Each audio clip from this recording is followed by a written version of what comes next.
Bonjour à tous, je suis Audrey Souchet, je suis sexologue et je me suis spécialisée dans l'accompagnement des hommes, notamment des hommes qui ont des troubles érectiles.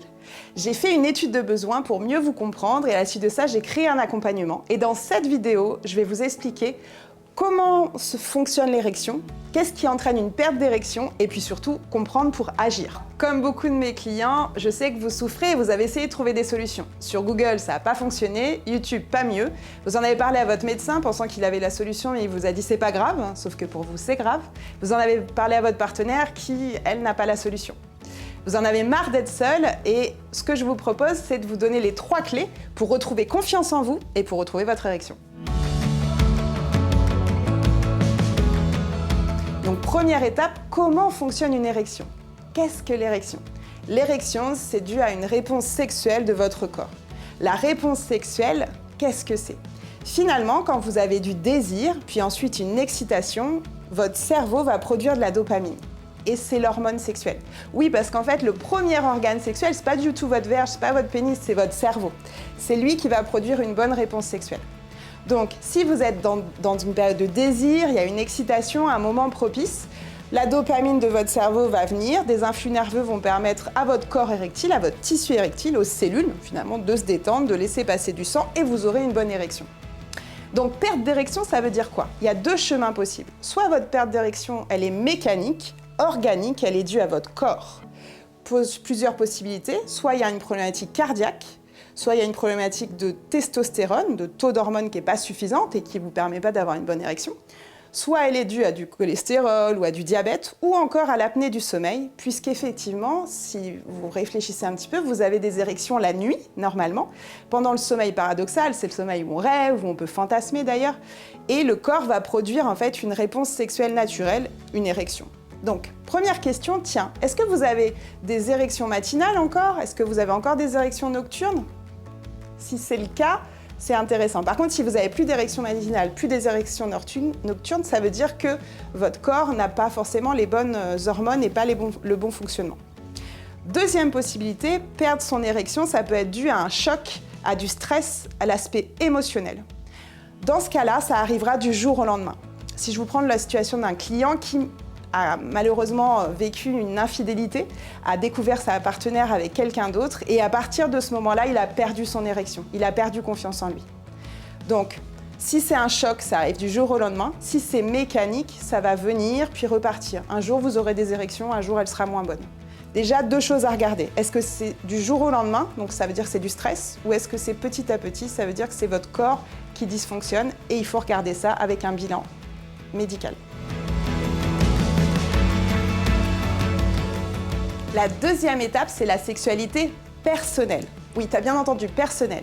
Tu vas me dire, Audrey, pourquoi personnelle? La sexualité, c'est plutôt relationnel, c'est plutôt avec l'autre. Moi, mon regard de sexologue, c'est que la sexualité, c'est avant tout personnel. Je sais combien vous, les hommes, vous avez envie de donner du plaisir à votre partenaire, vous êtes des donneurs d'orgasme, vous mettez ça sur les épaules, c'est une grosse performance d'ailleurs, mais du coup, quand tu veux donner du plaisir à ta partenaire, est-ce que tu es à l'intérieur de toi? Est-ce que tu connais vraiment ton corps? Donc c'est ça, la sexualité personnelle. Première étape, comment fonctionne mon corps? Comment fonctionne mon anatomie? On ne va pas revenir en cours de bio en 3e, mais c'est quand même intéressant de te dire comment tu fonctionnes.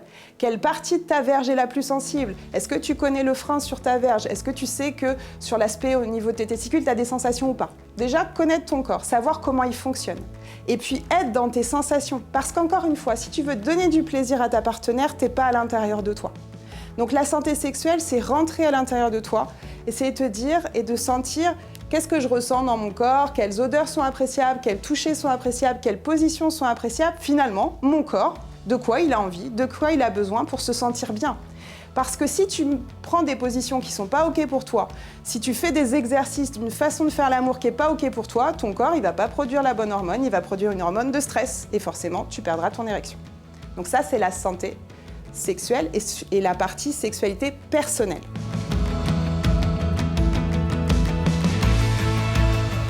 Étape 3, sexualité relationnelle. Donc tu l'auras bien compris, étape 1, fantasmatique, désir, pour avoir du bon carburant.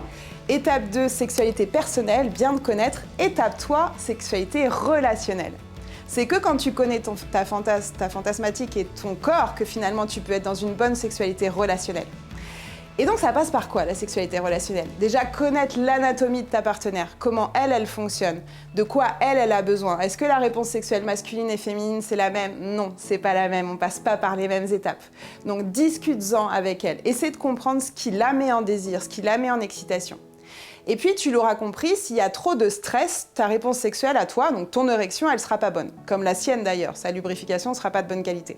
Donc, essaie d'identifier quels sont les facteurs dans la sexualité relationnelle qui vont t'aider à avoir une bonne érection, à te sentir bien. Si tu as eu une journée compliquée, stressante, si tu es une boule de nerfs, si tu as la belle famille juste à côté, les enfants, c'est pas propice. Donc au contraire, va venir chercher ce qui va être propice pour votre sexualité relationnelle et que ça se passe bien. Cherche aussi de son côté de quoi elle a besoin. Et puis tu peux l'imaginer, si en ce moment vous êtes un couple qui va pas bien, ça va pas fonctionner sexuellement. C'est pour ça que je suis sexologue et thérapeute de couple, parce que les deux vont ensemble. Si tu es dans un couple qui va pas bien, où vous êtes en tension ultime, votre réponse sexuelle à l'un et à l'autre, elle va être maladroite parce que vous allez plus vous voir comme des ennemis que comme des alliés. Donc un moyen de retrouver une bonne érection et de te sentir bien, c'est d'être dans un couple qui va bien. Donc cherche à savoir de quoi elle a besoin, cherche à lui dire de quoi tu as besoin. Et ça sera la clé de votre sexualité relationnelle.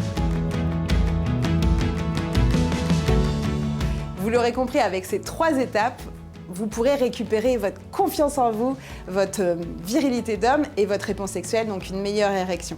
Alors ces 3 étapes, la fantasmatique, le désir, la sexualité personnelle, le fonctionnement de mon propre corps, la sexualité relationnelle, de quoi a besoin ma partenaire.